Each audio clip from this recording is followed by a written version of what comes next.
Hello students, इस video में हम सीरीज़ और parallel combination of the resistance को डिस्कस करने जा रहे हैं। बच्चों, हमको पता है कि ओम्स लॉ की हेल्प से हम ये जो सिंपल सर्किट्स को तो सॉल्व कर लेते हैं। सिंपल सर्किट्स के अंदर जब रेजिस्टेंस इस टाइप से जुड़े हुए हैं तो हम उसकी किसी सर्किट की किसी आर्म के अंदर करंट की वैल्यू फाइंड कर सकते हैं, किन्हीं दो पॉइंट्स के बीच में पोटेंशियल डिफरेंस फाइंड कर सकते हैं यूजिंग द ओम्स लॉ। लेकिन बच्चों, सिचुएशन कभी कभी कॉम्प्लिकेटेड हो जाती है तो हम किरचॉफ्स लॉ यूज़ करते हैं। किरचॉफ्स लॉ कॉम्प्लिकेटेड सर्किट को एनालाइज करने के लिए जो एक टूल है हमारे पास, किरचॉफ ने 2 रूल दिए हैं, तो उनकी हेल्प से हम कॉम्प्लिकेटेड सर्किट के अंदर है जो कॉम्प्लिकेटेड सर्किट को हम सॉल्व करते हैं। उसकी किसी आर्म में करंट की वैल्यू, किन्हीं दो पॉइंट्स के बीच में पोटेंशियल डिफरेंस, तो Kirchhoff law all does this, understand. अब बच्चों, ये जो हम सीरीज और कॉम्बिनेशन पढ़ने जा रहे हैं, इसके अंदर हमारा एम है कि हम है जो किन्हीं दो पॉइंट्स के बीच में इक्विवेलेंट रेजिस्टेंस तो फाइंड करें ही, लेकिन हम कभी कभी हमारे सामने सिचुएशन ऐसी भी आ जाती है कि हम है जो किसी पर्टिकुलर डिज़ायर्ड वैल्यू का रेजिस्टेंस अगर हमको गेन करना है या डिज़ायर्ड वैल्यू की करंट हमको सर्किट में है जो ऑब्टेन करनी है, तो हमको है जो कॉम्बिनेशन ऑफ रेजिस्टेंसेस यूज़ करना पड़ता है, अंडरस्टैंड। तो कॉम्बिनेशन ऑफ रेजिस्टेंस के अंदर है जो जनरली हम 2 टाइप के कॉम्बिनेशन डिस्कस करते हैं, सीरीज कॉम्बिनेशन और पैरेलल कॉम्बिनेशन, और मिक्स्ड कॉम्बिनेशन भी हो सकता है जहाँ सीरीज और पैरेलल दोनों ही है जो एक साथ प्रेजेंट हो, understand.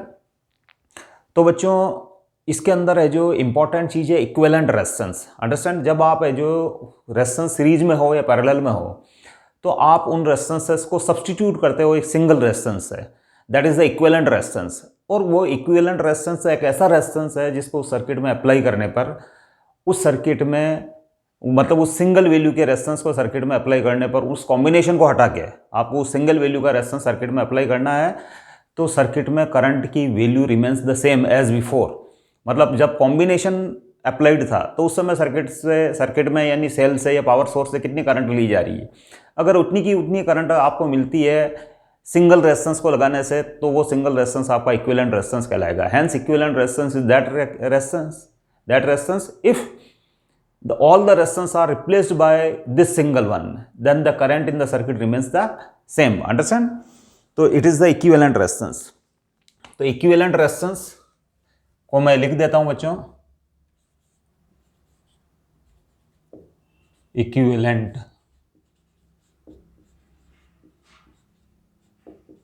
resistance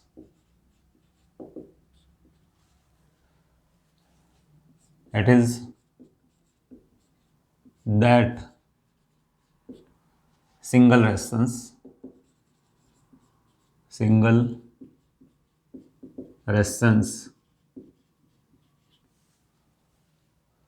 when replaced, it is single resistance when replaced instead of all resistances,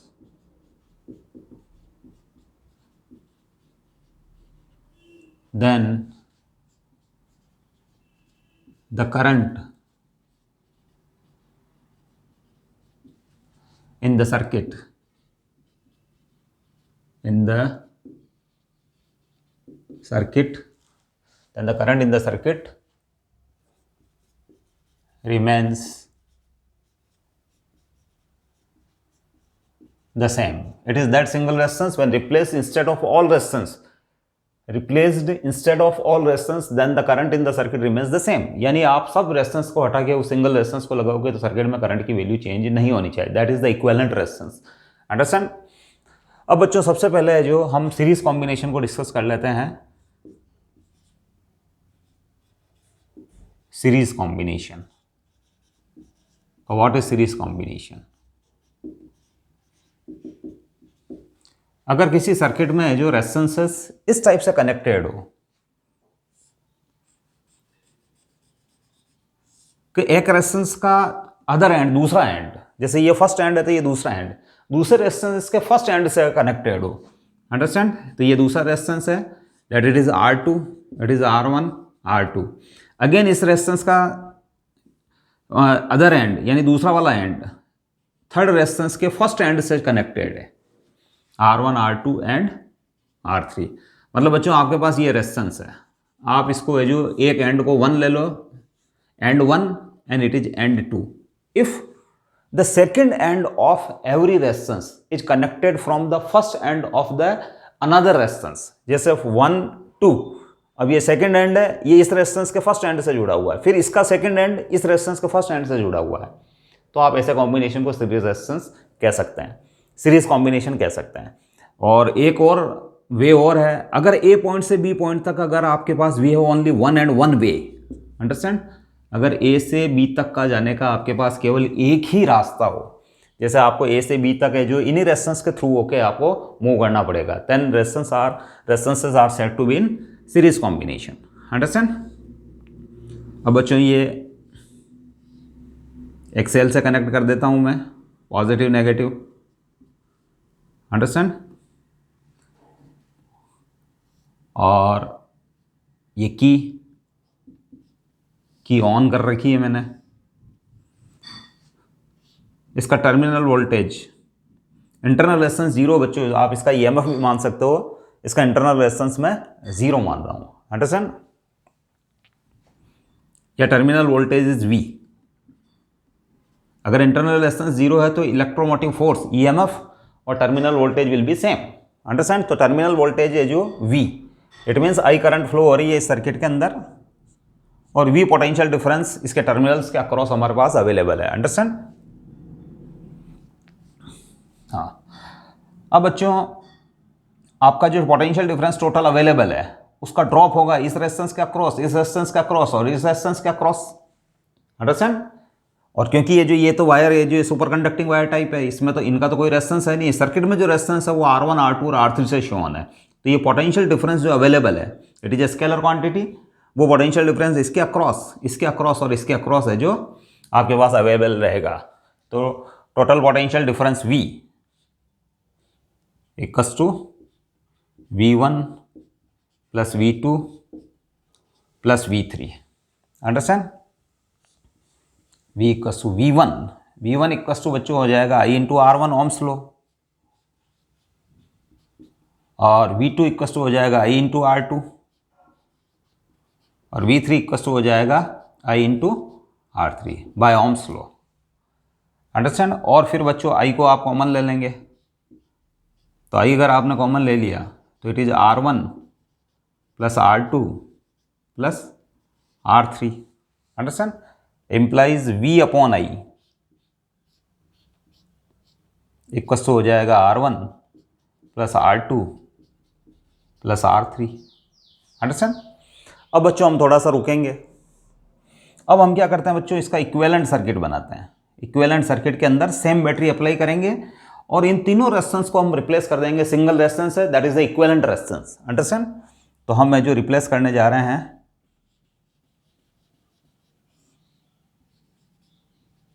R equivalent,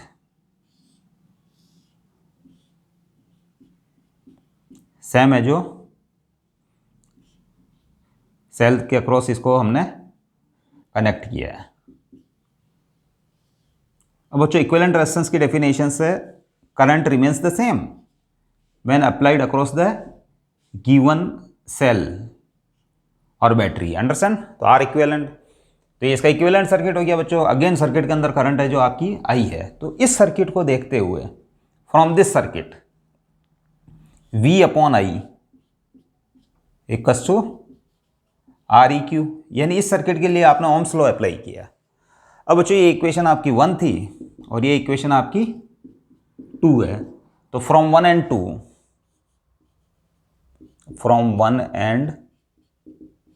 2 REQ equals to R1 plus R2 plus R3, it is the equivalent resistance, understand. तो बच्चों इसके अंदर है जो equivalent circuit का series combination में equivalent resistance is algebraic sum of individual resistances in the circuit, understand. आपके उस सर्किट के अंदर जो इंडिविजुअल रेजिस्टेंस है उनका अलजेब्रिक सम है जो इक्विवेलेंट रेजिस्टेंस होता है, अंडरस्टैंड। और इंपॉर्टेंट बात ये बच्चों कि सीरीज कॉम्बिनेशन में current remains the same, I remains the same, आपको है जो आई है जो रिमेन्स सेम। ध्यान रखना सीरीज कॉम्बिनेशन के अंदर आई सेम रहता है बच्चों। पैरेलल कॉम्बिनेशन हम देखेंगे पोटेंशियल डिफरेंस वी सेम रहता है। Understand, I remains the same. इसके बाद बच्चों एक बात और, अगर इस कॉम्बिनेशन को आप कब यूज करेंगे, जब आपको मोर रेजिस्टेंस की रिक्वायरमेंट हो। आपका जो इक्विवेलेंट रेजिस्टेंस बनेगा वो इंडिविजुअल रेजिस्टेंस के सम से के बराबर होगा, यानी ईच इंडिविजुअल रेजिस्टेंस से उसकी वैल्यू है जो ज़्यादा होगी। आपके सर्किट में जितने भी रेजिस्टेंस अप्लाई है उन रेजिस्टेंसेस से इक्विवेलेंट रेजिस्टेंस की वैल्यू है जो हायर रहेगी, ज़्यादा रहेगी। अंडरस्टैंड, तो ये इसी से क्लियर है बच्चों। R1 plus R2 plus R3, it means equivalent resistance is greater than R1, equivalent resistance is also greater than R2 and equivalent resistance is also greater than R3। यानी उसके सर्किट के जो रेजिस्टेंस कंपोनेंट है उनकी individual value से है जो equivalent resistance की वैल्यू है जो लार्ज रहेगी बच्चों। It is a series combination. और इंपॉर्टेंट ये है सीरीज कॉम्बिनेशन में आपका क्या रहता है, current remains the same. Understand, now we are going to discuss the parallel combination. Understand,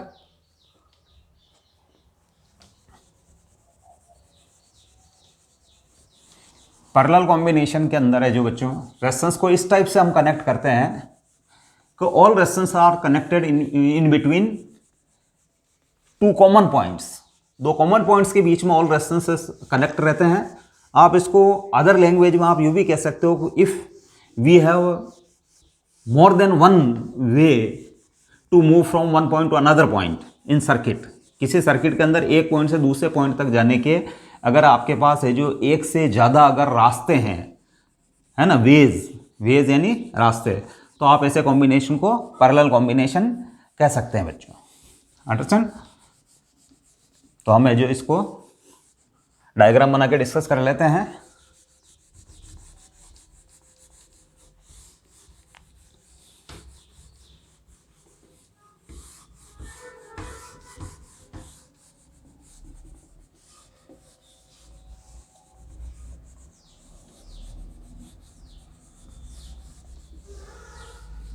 parallel combination,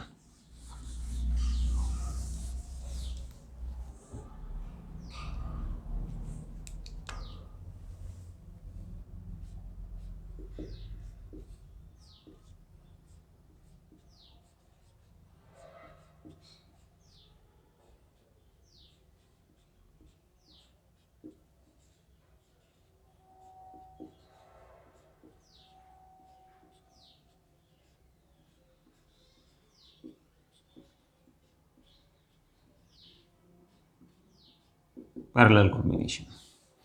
parallel combination के अंदर all the resistance are connected between two common points.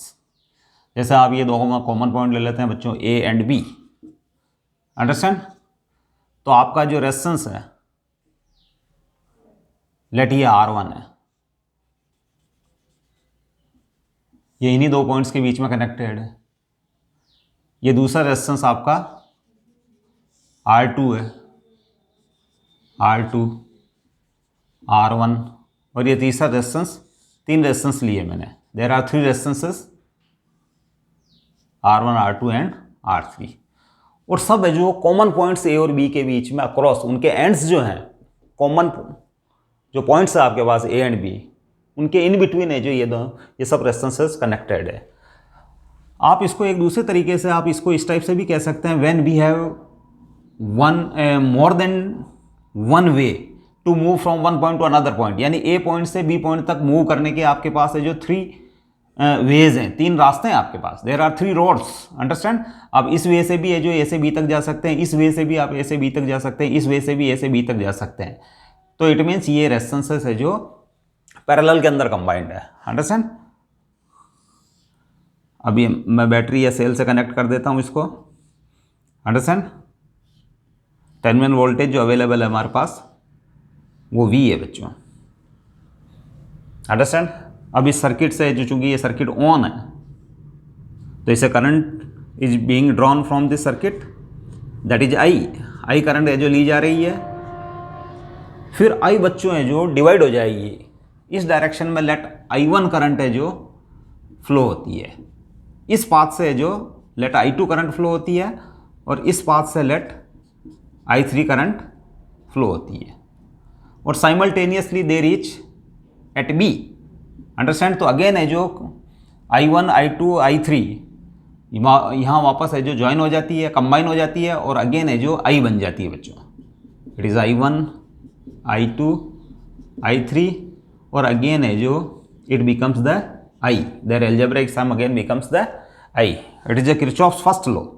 Junction point के ऊपर current है जो divide होगी और उन division part जो वाली जो करंट्स है उनका सम है जो अगेन मेन करंट के सम के इक्वल होगा। अंडरस्टैंड? तो I equals to I1 plus I2 plus I3। Understand? तो from the circuit, from junction A junction से, ए जंक्शन पर हम देख रहे हैं बच्चों I करंट ही डिवाइड हुई है I1 I2 एंड I3 में। implies algebraic sum of I1 plus I2 plus I3 equals to I, that is I1 plus I2 plus I3। Understand? अब बच्चों मैं इस अपर आर्म को डिस्कस करने जा रहा हूं जिसमें I1 करंट फ्लो हो रही है। अंडरस्टैंड? पोटेंशियल डिफरेंस है जो उसके अक्रॉस ये V है। आपके पास V पोटेंशियल डिफरेंस जो अवेलेबल है वो V है, क्योंकि ये जो यहाँ कोई रेजिस्टेंस नहीं है, रेजिस्टेंस नहीं होने से यहाँ पोटेंशियल का ड्रॉप नहीं है, यानी एक्स्ट्रा पोटेंशियल डिफरेंस यहाँ अवेलेबल नहीं है। Total potential difference of terminal voltage is available between A and B। Understand? Now from upper arm V equals to I1 R1, चूंकि R1 है जो A और B के अक्रॉस जुड़ा हुआ है, तो it means potential difference V can be written as I1 R1 implies I1 equals to V upon R1। Similarly I2 equals to V upon R2 and I3 equals to V upon R3। आप I1 को लिख सकते हो V upon R1 upper arm को देखते हुए। Second arm को अगर आप चेक करें तो अगेन ये R2 रेजिस्टेंस A और B के अक्रॉस ही जुड़ा हुआ है, it means potential difference V is same, तो V equals to I2 R2 हो जाएगा ओम्स लॉ से। और इसी टाइप से थर्ड आर्म को अगर हम चेक करेंगे तो फिर I3 equals to V upon R3 हो जाएगा। आपको ये वैल्यूज है जो बच्चों इस इक्वेशन में पुट करनी है, लेट इट इज इक्वेशन 1। तो I इक्वल्स टू हो जाएगा आपके पास V अपॉन R1 और I2 इक्वल्स टू हो जाएगा V upon R2 and I3 equals to हो जाएगा बच्चों V अपॉन R3। अगेन आप V को कॉमन ले लेंगे तो 1 upon R1 plus 1 upon R2 plus 1 upon R3। Understand? And I upon V, इस V को अपॉन में ले लेता हूं बच्चों, LHS में अपॉन में, तो ये हो जाएगा 1 upon R1 plus 1 upon R2 plus 1 upon R3। Understand? It is equation 2। अब बच्चों मैं इसका इक्विवेलेंट सर्किट बना लेता हूं। मैं तीनों को रिप्लेस करूंगा सिंगल वन से, जिसको इक्विवेलेंट रेजिस्टेंस बोलूंगा, सच दैट सर्किट की जो करंट है I, main current is I, understand, वो रिमेन्स द सेम। अंडरस्टैंड? वो सेम रहती है। तो फिर इसका इक्विवेलेंट सर्किट मैं यहां बना लेता हूं। अंडरस्टैंड? A और B के अक्रॉस है जो मैंने है जो R इक्विवेलेंट अप्लाई कर दिया, बैटरी या सेल मैंने वही रखा। अंडरस्टैंड? और सर्किट की करंट है जो by definition of equivalent resistance remains the same. Understand? तो इस सर्किट को देखते हुए हम कह सकते हैं बच्चों का R equivalent equals to again V by I, क्योंकि करंट की वैल्यू इसमें सेम है, लेकिन आपकी रिक्वायरमेंट है I बाई V, तो इम्प्लाइज हम इस इक्वेशन का है जो इन्वर्स कर देते हैं, that is I by V equals to 1 upon R E Q. और इस इक्वेशन को मैं थर्ड इक्वेशन ले लेता हूं बच्चों, I by V equals to 1 upon R E Q. अब मैं इक्वेट कर लूंगा बच्चों, इधर भी लेफ्ट साइड में LHS में I अपॉन V है और सेकंड इक्वेशन में भी I अपॉन V है, तो in there RHS will be same, तो इक्वेटिंग या from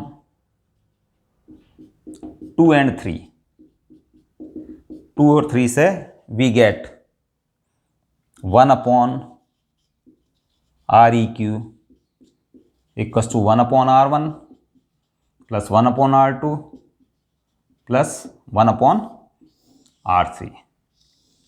It means inverse of equivalent resistance is algebraic sum of inverse of individual resistances. Individual resistance के inverses का sum बच्चों equivalent resistance के inverse के equal है. Understand? It is the final result. Understand? अब बच्चों इसके अंदर एक बात और important है कि इसका जो important point है वो ये है important fact कि A और B के बीच में जो सब रेजिस्टेंस जुड़े हुए हैं तो potential difference V remains the same. Important इसके अंदर क्या है बच्चों कि V remains the same. Her resistance का क्रॉस है जो V सेम रहेगा. अंडरस्टैंड? और इसके बाद एक बात और इंपॉर्टेंट बच्चों कि इंडिविजुअल रेजिस्टेंस के लिए आपने ऐसी इक्वेशंस लिखी है I1 equals to V/R1, I2 equals to V/R2, I3 equals to V/R3 और V सेम है ना. तो V सेम है, इट मीन्स I जो है वो इन्वर्सली प्रोपोर्शनल टू R है. I is inversely proportional to R. देखो बच्चों अगर V सेम, यहाँ V सेम, ये V सेम, तो I1 is inversely proportional to R1, I2 is inversely proportional to R2, I3 is inversely proportional to R3, that is I is inversely proportional to R for the given parallel combination. Understand? It means current will be smaller in higher resistance. If resistance की value high है तो उस arm के अंदर current की value क्या होगी बच्चों? स्मॉलर होगी. अंडरस्टैंड? और ऐसे रेजिस्टेंस है जो इसके अंदर एक इंपॉर्टेंट बात और है बच्चों कि अगर आप इक्विवेलेंट रेजिस्टेंस निकालेंगे तो इक्विवेलेंट रेजिस्टेंस की जो वैल्यू आएगी वो वैल्यू इन इंडिविजुअल रेजिस्टेंस में जो स्मॉलेस्ट रेजिस्टेंस है, that is the least value of resistance, उससे भी है जो स्मॉलर वैल्यू आपके इक्विवेलेंट रेजिस्टेंस की आएगी. मतलब आपके पास है जो जैसे 2 ओम, 3 ओम और 4 ओम है जो आपके पास पैरेलल के अंदर कंबाइंड है, तो उस कंडीशन में इक्विवेलेंट रेजिस्टेंस जो आएगा वो आपका स्मॉलेस्ट रेजिस्टेंस जो कि 2 ओम है उससे भी स्मॉलर होगा. अंडरस्टैंड? तो अगर आपको है जो स्मॉलेस्ट वैल्यू ऑफ रेजिस्टेंस चाहिए तो आप इस टाइप का पैरेलल कॉम्बिनेशन यूज कर सकते हैं. और अगर कोई टिपिकल केस है, कोई कॉम्प्लिकेटेड केस है, तो you may use the mixed combination, that is the series as well as parallel combination. Understand? अब बच्चों हम कुछ प्रॉब्लम डिस्कस कर लेते हैं इस बारे में. सीरीज और पैरेलल कॉम्बिनेशन की कुछ अच्छी सी इजी प्रॉब्लम्स हमारे सिलेबस में है और ये वैसे बेसिस है. आप कॉम्प्लिकेटेड सर्किट की और इसी ओम्स लॉ या फिर है जो पैरेलल और सीरीज कॉम्बिनेशन को डिस्कस करते हुए ही आप है जो आगे बढ़ सकते हैं. अंडरस्टैंड? तो हम कुछ है जो सैम्पल प्रॉब्लम्स डिस्कस कर लेते हैं और आप देखेंगे कि जो these are very interesting problems.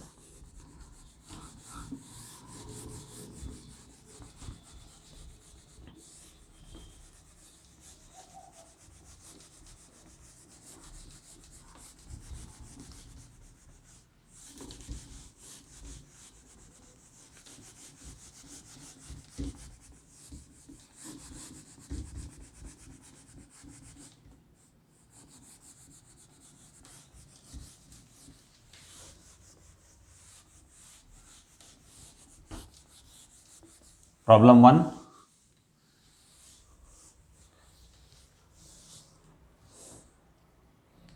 Sample problem. जैसे फर्स्ट प्रॉब्लम में बच्चों प्रॉब्लम 1,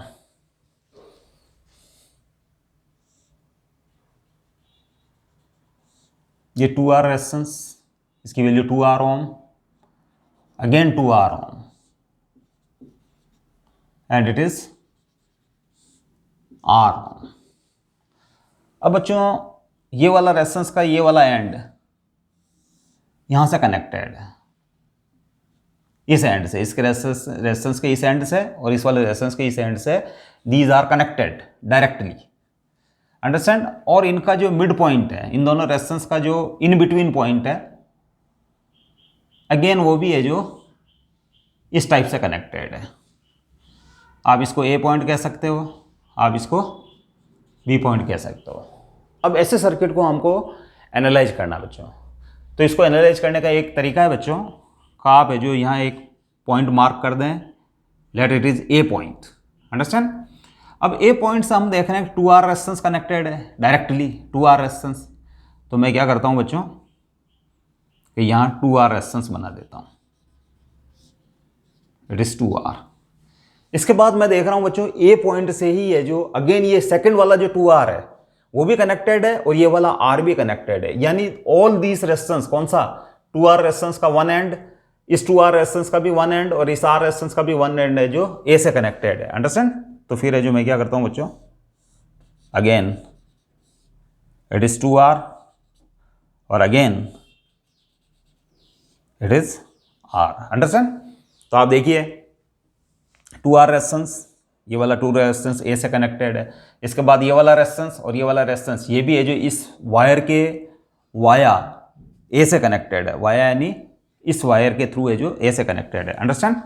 अब बच्चों हम देखते हैं कि ये सब के सब रेजिस्टेंस, इस रेजिस्टेंस का अदर एंड, इस रेजिस्टेंस का अदर एंड और इस रेजिस्टेंस का आर का भी अदर एंड, ये सब है जो बी से कनेक्टेड इस वायर के through, these are connected from point B through this wire, understand. मतलब इनके जो रिमेनिंग एंड्स हैं they are connected from B. तो फिर बच्चों आप उनको है जो इस टाइप से कनेक्ट कर सकते हो। अब बच्चों ए और बी के बीच में all resistance are in equal in parallel combination, ये तो पैरेलल कॉम्बिनेशन में हुए सबके सब, because all the resistance are connected in between A and B. तो इंप्लाइज है जो आप कह सकते हो R equivalent equals to 1/2R plus 1/2R plus 1/R, that is 2R। 2R को मैंने एलसीएम लिया बच्चों, 1 + 1 + 2, तो that is 1/R equivalent 4/2R, that is 2/R, implies R equivalent equals to R/2, that is 0.5R, understand. तो इस type से आप इस प्रॉब्लम को सॉल्व कर सकते हैं, अंडरस्टैंड। ये इस टाइप की इंटरेस्टिंग प्रॉब्लम थी, इसमें रेजिस्टेंस को इस टाइप से रिप्रेजेंट किया जाता है, तो आप इसको ऐसे एनालाइज करेंगे, अंडरस्टैंड। मतलब आप है जो ए पॉइंट बना लेंगे और बी पॉइंट बना लेंगे और फिर आप चेक करेंगे कि जो रेजिस्टेंस के कौन कौन से एंड्स है जो ए से कनेक्टेड है और कौन कौन से बी से कनेक्टेड, तो आपका सर्किट है जो सिंप्लीफाइड हो जाएगा, अंडरस्टैंड। तो it is the equivalent circuit of the given combination, understand. अब सैंपल प्रॉब्लम 2 डिस्कस करने जा रहे हैं हम।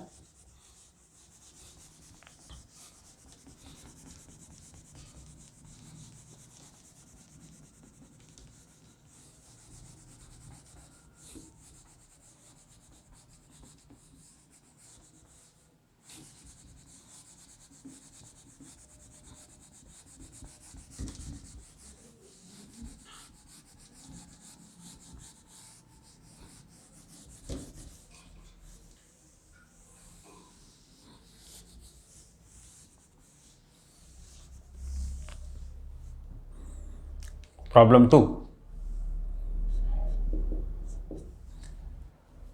लेट आपके पास है जो बच्चों 3 रेजिस्टेंस है जो इस टाइप से कनेक्टेड है। बच्चों ये जो क्वेश्चन है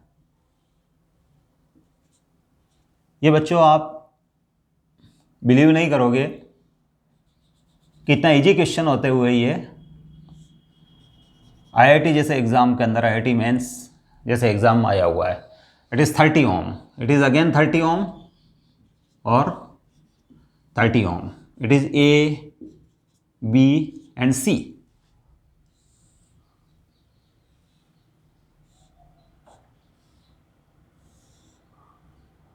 positive negative, it is 2 volt, understand. अब बच्चों इस सर्किट में आपको करंट की वैल्यू फाइंड करनी है, फाइंड करंट ड्रॉन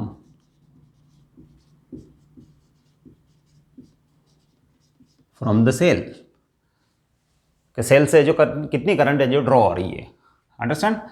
तो बच्चों सेल से लेट आई करंट ड्रॉ हो रही है और ये आई करंट है जो एंटर हो रही है इस वाले रेजिस्टेंस के अंदर, I1 एंड I2, और ये इस टाइप से जो मूव करती हुई घूमती हुई अगेन है जो इस पॉइंट पे रिकम्बाइन हो जाती है and it becomes I again.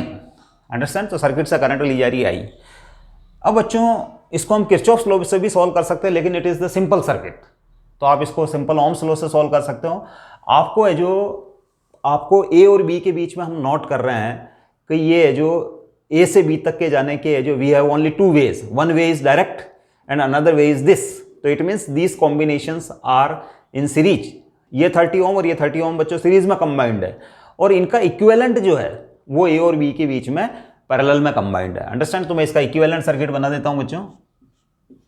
Equivalent circuit, it is A, it is B, it is 30 ohm और अगेन 30 प्लस 30 दैट इज 60 ओम।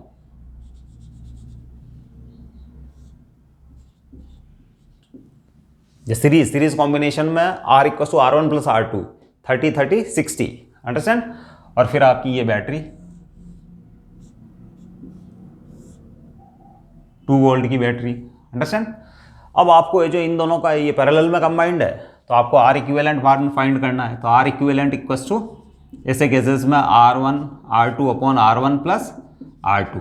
अब बच्चों ये वाला फॉर्मूला आया है simply 1 upon R EQ equal to 1 upon R1 plus 1 upon R2 को solve करने से। अंडरस्टैंड? आपने R1 R2 एलसीएम लिया और उसको सिंप्लीफाई कर दिया, तो आपका जब दो रेजिस्टेंस है तो आप इस फॉर्मूले को यूज कर सकते हो। अंडरस्टैंड? तो that is R1 30 into R2 60 और 30 प्लस 60 दैट इज 90। अंडरस्टैंड? तो 30 इंटू 60 बाई 90 तो इट इज 3, इट इज 20। तो R इक्विवेलेंट इक्वल टू आ रहा है आपके पास बच्चों 20 ओम। अंडरस्टैंड? अब आप क्या करेंगे कि इस सर्किट को और सिंप्लीफाई कर देंगे। अंडरस्टैंड? आप है जो डायरेक्टली है जो इस बैटरी को कनेक्ट कर देंगे equivalent resistance. Equivalent resistance is 20 ohm. Understand?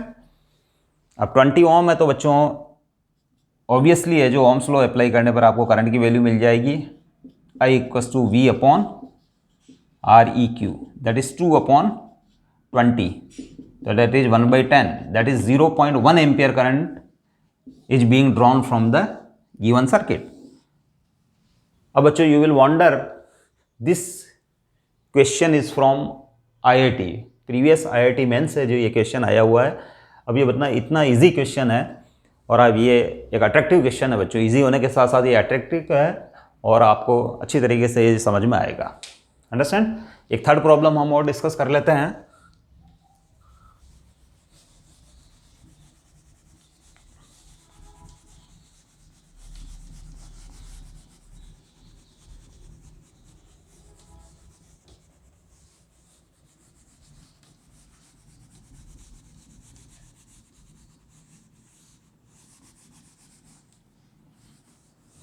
एक सिंपल सर्किट से रिलेटेड और क्वेश्चन है बच्चों जिसमें सिमेट्रिसिटी एग्जिस्ट कर रही है।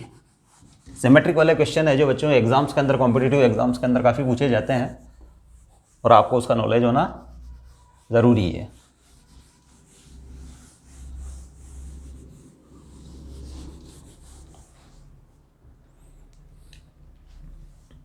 Problem 3, third problem.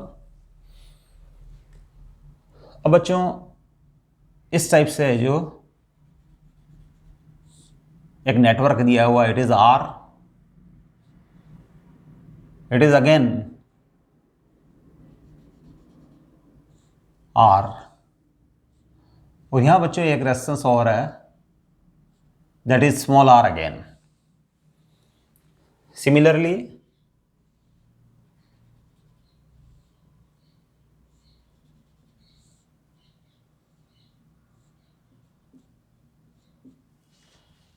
ये भी R वैल्यूज रखते हैं बच्चों। और बच्चों एक रेजिस्टेंस है जो यहां और दिया हुआ है दैट इज R। ये A B C D ये सब रेजिस्टेंस है, इनकी वैल्यूज बच्चों स्मॉल r है। अंडरस्टैंड? तो find the equivalent resistance between A and B। Find R equivalent between A and B. Understand? अब बच्चों ऐसे क्वेश्चन को सॉल्व करने के लिए आप सबसे पहले इस वाले पार्ट को है जो देखें, इसमें एक सिमेट्री एग्जिस्ट कर रही है बच्चों। इस वाले पार्ट के अंदर कौन सा है, जिसके अंदर ये इसके अंदर एक सिमेट्री एग्जिस्ट कर रही है। अंडरस्टैंड? अगर आप इस सर्किट को, केवल इस पार्ट को, कौन सा वाला पार्ट, ये वाला, इस रेजिस्टेंस को छोड़ दें आप, अगर आप इधर से देखते हैं तो जैसा आपको इस डायरेक्शन में दिखाई देता है वैसे ही आपको इस वाले एंड से देखने पर भी वैसा का वैसा दिखाई देगा। अंडरस्टैंड? मतलब उसमें एक सिमिलरिटी है। अंडरस्टैंड? इस पॉइंट से देखने पर जैसा उसका जो कॉन्फ़िगरेशन है उसी टाइप का कॉन्फ़िगरेशन आपको इस साइड से देखने पर भी दिखाई देता है। इस ऐसे केसेस के अंदर है जो सी पॉइंट, अगर इसको बैटरी से कनेक्टेड कर दें, अगर हम इसको बैटरी से कनेक्टेड कर दें ए और बी के बीच में, तो सी पॉइंट का पोटेंशियल और डी पॉइंट का पोटेंशियल विल बी सेम, है ना। तो बाय सिमेट्रिक कंसिडरेशन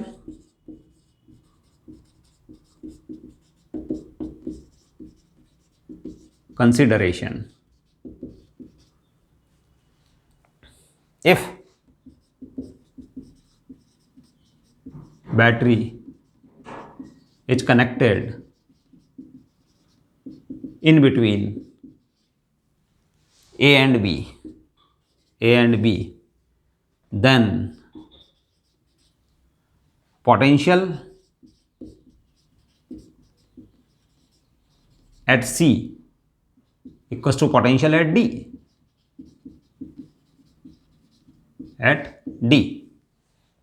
तो सी पॉइंट और डी पॉइंट का पोटेंशियल अगर सेम हो जाएगा तो इस वाली आर्म में करंट फ्लो नहीं होगी, because current flows due to difference in potential के डिफरेंस के कारण करंट फ्लो होती है। तो अगर इसमें जो ए और बी को अगर किसी बैटरी से कनेक्ट कर दें तो सी पॉइंट और डी पॉइंट का potential, since they are same, so no current flows through this arm, so it is ineffective. ये रेजिस्टेंस है जो बच्चों इनइफेक्टिव हो जाता है। Understand? So no current through arm CD, so this arm is ineffective,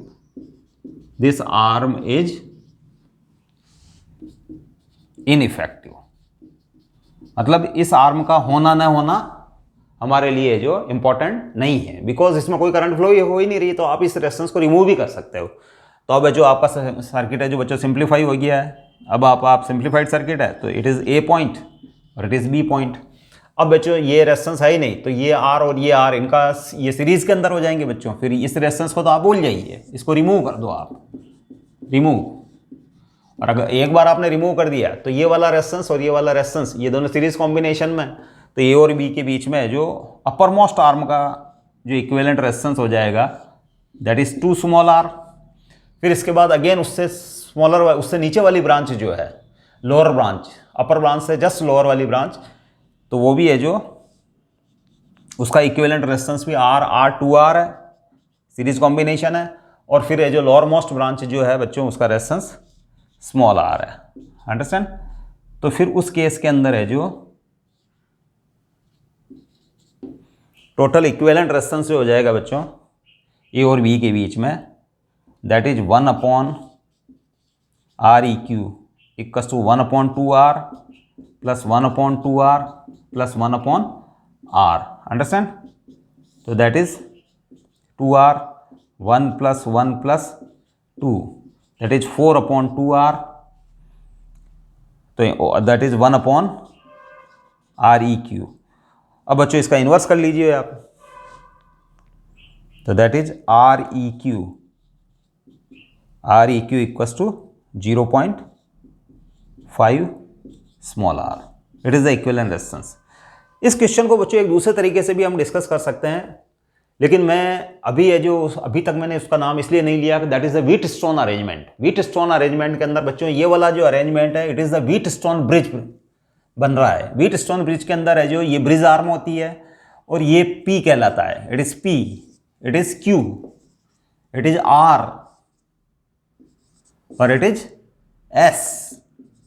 in resistance को P Q R S कहते हैं। And when P by Q equals to R by S, तो Wheatstone bridge is said to be balanced. इस condition में ये Wheatstone bridge जो बन रहा है ये जो बैलेंस्ड माना जाता है, अंडरस्टैंड। तो P बाई Q हमारे पास R अपॉन R है और R बाई S भी हमारे पास R अपॉन R है, अंडरस्टैंड। तो इसका मतलब है जो ये बैलेंस्ड है, और बैलेंस्ड होने पर बच्चों ये जो ब्रिज आर्म जो ये कहलाती है ब्रिज आर्म कहलाती है, ब्रिज आर्म में करंट फ्लो नहीं होती है, तो इस कंडीशन में ये इनइफेक्टिव हो जाता है, अंडरस्टैंड। एक थर्ड सिमेट्रिक कंसिडरेशन आप और कर सकते हैं बच्चों। आप क्या करें, यहाँ एक मिरर लगाएं, it is a mirror symmetry. आप है जो एक मिरर को है जो अप्लाई करें, है ना, सिमेट्री वाली लाइन ये है यहाँ इस सर्किट के अंदर, it is the line of symmetry, understand.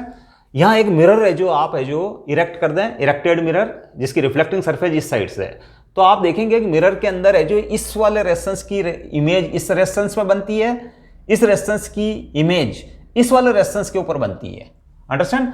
तो फिर आप इनको डायरेक्टली कनेक्ट कर सकते हैं, अंडरस्टैंड। इनको आप डायरेक्टली कनेक्ट कर दें, ये रेजिस्टेंस इनइफेक्टिव हो जाएगा, understand. It is the mirror symmetry. Mirror symmetry के अंदर है जो मैं आपको मिरर सिमेट्री से भी सॉल्व करके बता देता हूं। अगर आपने एक मिरर खड़ा कर दिया तो इसकी इमेज इस पे बन रही है, इसकी इमेज इस पे बन रही है, तो आप इनको डायरेक्टली कनेक्ट कर सकते हैं। मिरर सिमेट्री के अंदर है जो ये जो इस टाइप से डायरेक्टली कनेक्टेड हो जाएगा और ये है जो इनइफेक्टिव हो जाएगा, अंडरस्टैंड। आपने मिरर है जो इरेक्ट कर दिया है, ये रिफ्लेक्टिंग सरफेस है, तो जब मिरर है तो इसकी इमेज आप इसमें देखोगे इस वाले रेजिस्टेंस के ऊपर बनेगी, इसकी इमेज इस वाले रेजिस्टेंस के ऊपर बनेगी, तो it is the line of symmetry. तो इस कंडीशन के अंदर है जो ध्यान रखना, मिरर जिस लाइन के ऊपर खड़ा हुआ वो रेजिस्टेंस इनइफेक्टिव होता है, आपको ये डायरेक्ट है जो कनेक्टेड माने जाते हैं, अंडरस्टैंड। तो आर आर आर आर और ये है जो बच्चों अगेन ये दोनों है जो कंबाइंड ऑलरेडी है, तो अगेन है जो इसका कॉम्बिनेशन यही हो जाता है 1/2R, इस वाली आर्म का 1/2R, और है जो ये वाली तो ए और बी के बीच में वैसे ही है जो डायरेक्टली कनेक्टेड है, और फिर तीनों के तीनों रेजिस्टेंस है जो पैरेलल में हो गए, तो 1/R equivalent equals to solved in this way, understand. तो बच्चों ये किसी सर्किट को सॉल्व करने के कुछ सिंप्लीफाइड वे है।